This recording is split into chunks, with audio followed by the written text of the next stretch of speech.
Now, coming to the Electoral College again, as per Rule 40 of the Presidential and Vice Presidential Election Rules, 1974, the Commission maintains a list of members of the Electoral College, as referred to in Article 54, with their correct up-to-date addresses and for the purposes of presidential elections. A copy of the Electoral College is also being uploaded on the Commission's website. So anybody can see who is the member state-wise. That is all on the Commission's website. We will be posting it. And there are certain, in this list, we will require to update it because there are elections which are taking place for the Rajya Sabha to the 55 positions, result of whom is coming before the presidential election date. It is similarly, the voter list would be updated as and when the term of these MPs happen, and they will be part of the voter list. Similarly, in legislative assemblies also, wherever there are by-elections, and if the results come before the date of voting, their names would also be added in the voter list as a supplementary list, and all of that will also be put on the website of the Commission. Further, this voter list is also available if anybody wants to keep it as a record for ₹300 at our counter, which is set up in our Commission, but it's available on our website as well. As regards the date of polling, candidate can authorize a representative to be present at the time of polling and at the place fixed for counting. Or this has to be informed to us in advance so that the representative can be approved. About the place of voting for the MPs and MLAs. Normally, MPs are expected to cast their votes at the place of polling in the Parliament House, New Delhi. And similarly, members of the state legislative assemblies are also expected to cast their vote in the respective assemblies. However, if there is an emergency or there is some requirement, prior approval से voting location, किसी भी voting location पर MPs and MLAs दूसरी अपने vote को डाल सकते हैं, बट इसके लिए कम से कम 10 दिन पहले आयोग को सूचना देनी पड़ेगी ताकि उनके वोट की व्यवस्था उस चेंज स्थान पे की जा सके. As I mentioned earlier, the Constitution has expressly provided that election to the office of President shall be by secret ballot. The electors are therefore expected to scrupulously maintain secrecy of vote. In this election, there is no, what you call the display of the vote at all. It is to be secret. There is no concept of open voting in this election, and showing the ballot to anyone under any circumstances will render the vote invalid.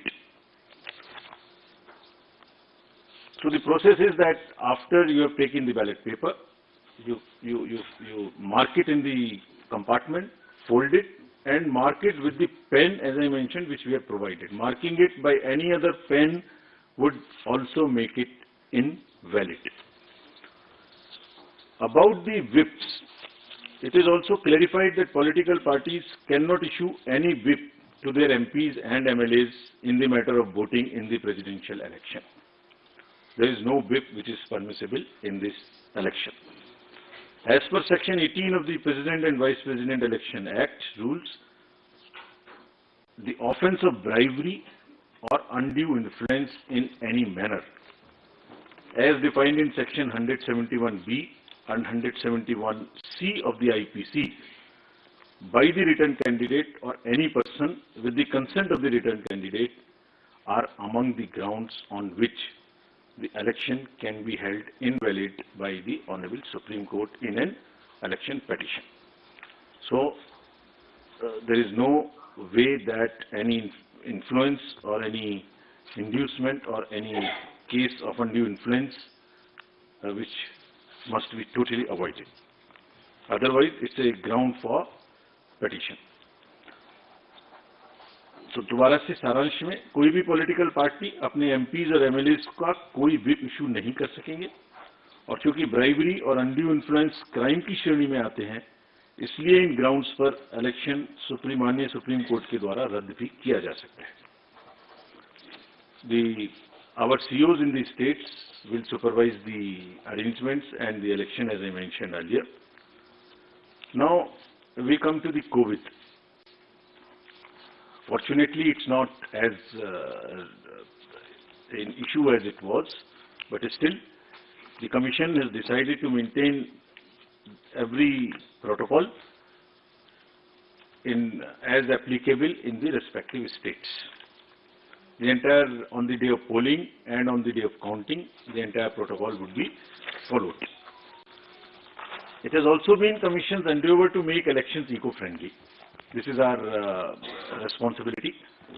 And in view of the importance of this election and the fact that lawmakers constitute the Electoral College, and to reinforce criticality of environmental protection measures in policy and action, the Commission has directed the returning officers and assistant returning officers concerned to ensure use of eco-friendly and biodegradable material and eliminate the use of prohibited plastic material altogether. चुनावों को eco friendly बनाने के लिए plastic material की बजाय totally biodegradable material का इस्तेमाल करने का निर्देश कमीशन ने सभी को दिया है. Coming to the counting of votes will be held in New Delhi under the supervision of the returning officer, who happens to be the Secretary General of the Rajya Sabha. And on completion of the counting, the return of election in form number 7, as appended in the rules, will be signed and issued by the returning officer. So I have already stated that this press note booklet is available also, and this is copies are kept outside, but this is also available if anybody wants from our office as well. There are a number of questions which are raised about this election. So we have also prepared a frequently asked questions FAQs. There are 35 questions which also we are uploading immediately after this. So I am sure that replies to whatever is in your mind would be available here. But anyway, if you want to ask anything. Now in the end, in pursuance of the subsection 1 of section 4 of the Presidential and Vice Presidential Elections Act 1952, the Election Commission of India has fixed the schedule for the election to fill the office of the President of India as given in Appendix 3, and which I am reading out to you now.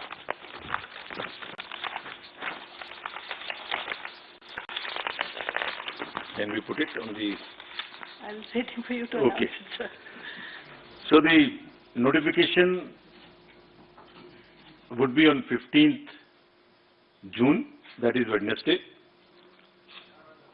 Last date for making the nomination would be 29th June, that is Wednesday. Date for scrutiny of nominations would be 30th June, that is Thursday. Last date for withdrawal of candidature would be Saturday, that is 2nd of July 2022. And date on which a poll shall, if necessary, be taken is 18th of July 2022, that happens to be Monday. Thereafter, we collect all the ballot boxes and bring it back to Delhi.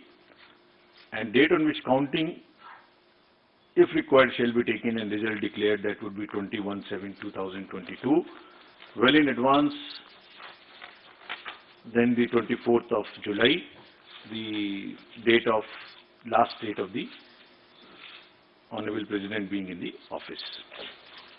Thank you. We'll take your questions now. I'll again request you, पूछने के पहले कृपया अपना नाम और organisation बोलें. हम सबका क्वेश्चन ले पाएंगे.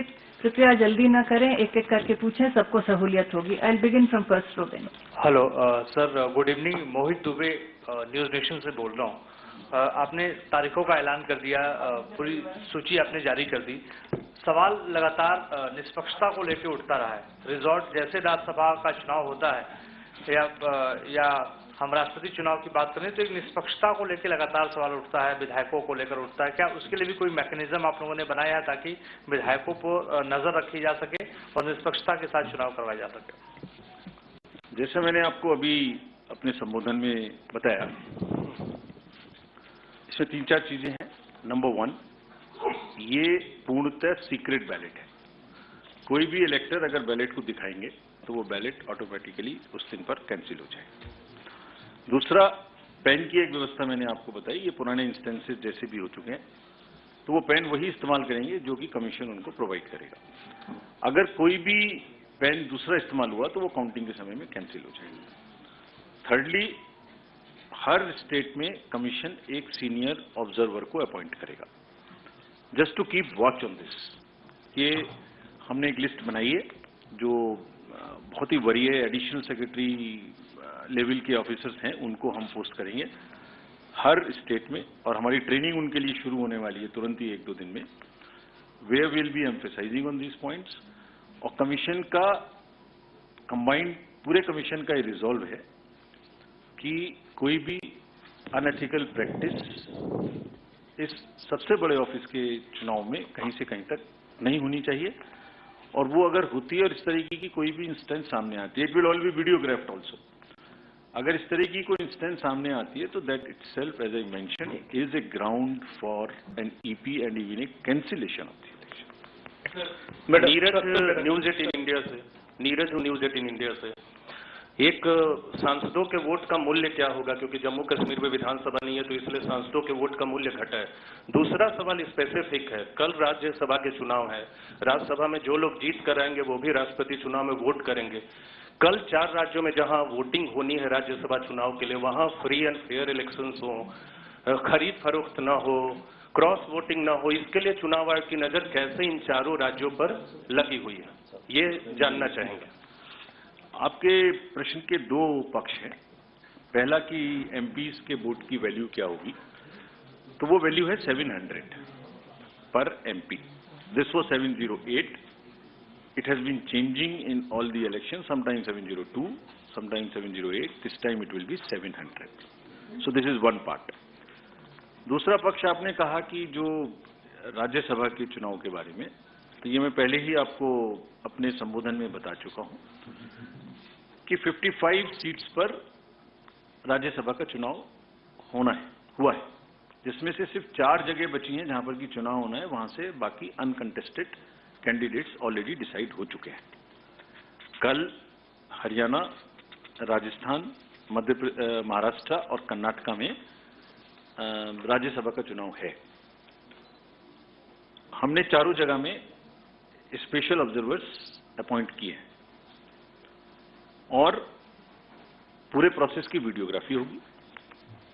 और जैसे मैंने पहले बताया था कि जो भी चुनाव जिनका भी टर्म खत्म हो रहा है राष्ट्रपति जी के चुनाव के डेट से पहले, उन सबका नाम इलेक्टोरल लिस्ट में ऐड होके सप्लीमेंट्री लिस्ट जिस दिन पर डेट खत्म हो रही है उसी दिन के हिसाब से सप्लीमेंट्री डेट्स इशू होंगी और उनको हम अपनी वेबसाइट पे भी डालेंगे। And then it would be available to everybody to see the day the date comes when they are kind of the vacancies happening on that particular. Rajiv ji, sir Sanjay Sharma हूँ India news channel से। मेरा सवाल है sir, क्या सभी प्रदेशों के विधायकों के वोट समान होंगे या किसी स्टेट के विधायकों के वोट अलग अलग होंगे? क्या सबसे ज्यादा किसी स्टेट के विधायकों के वोटों की कीमत अलग होगी, वैल्यू अलग होगी, और सबसे ज्यादा किस स्टेट की होगी और सबसे कम किस स्टेट के विधायक की वैल्यू होगी? देखिए, जो प्रश्न आप पूछ रहे हैं इसका मैंने एक अपेंडिक्स है जो अभी आपको किताब बाहर भी आप ले सकते हैं, ये अपेंडिक्स है। तो दिस इज अपेंडिक्स नंबर 1। तो जो मैंने आपको बताया था कि एमएलएस की टोटल वोट्स की संख्या है 5,43,231, उसमें किसके कितने वोट की वैल्यू है वो स्टेट वाइज आपको दी हुई है, कितने उसमें एमएलए गण हैं और कितने उनकी वोट की वैल्यू है वो दी हुई है। अब प्रश्न उठता है ये किस प्रकार से कैलकुलेट होगी। तो आर्टिकल 55 ऑफ द कॉन्स्टिट्यूशन ये बताता है कि आप किस प्रकार से उनके वोट की वैल्यू निर्धारित करेंगे, उसका एक फॉर्मूला है और वो फॉर्मूला भी हमने इसमें दिया हुआ है, आप उसे देखें, और एफएक्यूज में भी हमने दिया हुआ है और वो जनसंख्या के आधार पर होता है। डिटेल्ड फॉर्मूला है, वो आप इसमें पढ़ें और पूरा हमने दिया हुआ है। अगर फिर भी कोई आपके मन में शंका रह जाएगी तो will sir, it will take longer time to explain to you, but it is exactly as provided in the constitution about the board and on the basis of the census which it mentions. हाँ, Rajiv sir नमस्कार, मैं संतोष ठाकुर हूँ नवभारत से। Dharmendra sir नमस्कार। मैं sir आपसे ये सवाल पूछना चाह रहा था कि आपने बोला कि इसमें विप इशू नहीं कर पाएंगी पार्टीज, तो वो तो सर पार्टीज का अधिकार होता है, उसमें इस तरह का बंधन क्यों लगाया गया? इससे तो क्रॉस वोटिंग और हॉर्स ट्रेडिंग का भी आशंका रहेगी। Thank you.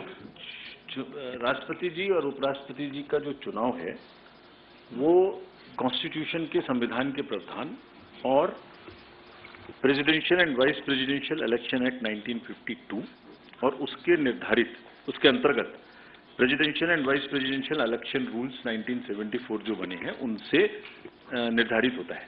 ये कॉपी है, ये आप जाते समय अगर चाहें तो एक प्राप्त करें। इसमें विप का प्रावधान नहीं है। विप का प्रावधान नहीं है इस चुनाव में, और ये आज की बात नहीं है, ये पहले से भी यही है। इसमें विप की कोई प्रावधान ही नहीं है। दूसरों को हम चांस दे दें, पहले हमें आप बीच में से ले लें, फिर आते हैं आपके पास। आप जितना पूछेंगे हम जवाब देंगे। मैं sir Shailesh Yadav sir A9 news agency से।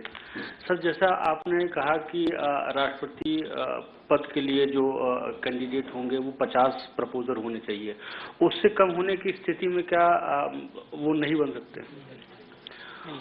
और वैलिड नॉमिनेशन पेपर हो जाएगा।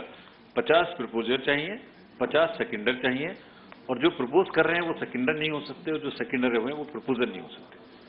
और सर ऐसे कई सदस्य जो हों इस टाइम जेल में होंगे, तो उनके लिए क्या कोई व्यवस्था होगी?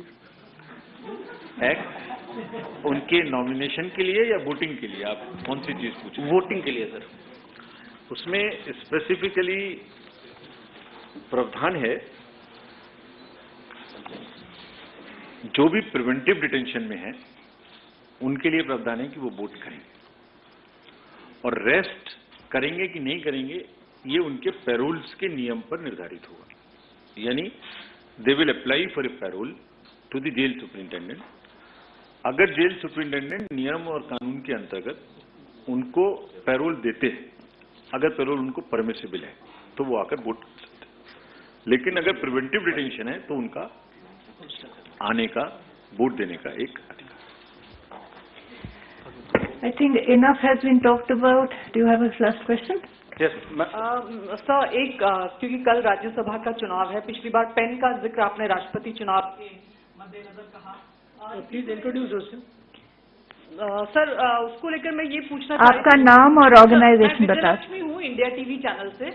सर ये जानना चाह रही थी कि राष्ट्रपति चुनाव के संदर्भ में तो आपने बताया कि पेन को लेकर स्पेशल पेन दिया जाएगा, लेकिन राज्यसभा चुनाव में भी कल भी सबको पेन चुनाव आयोग के द्वारा ही प्रोवाइड किया जाएगा।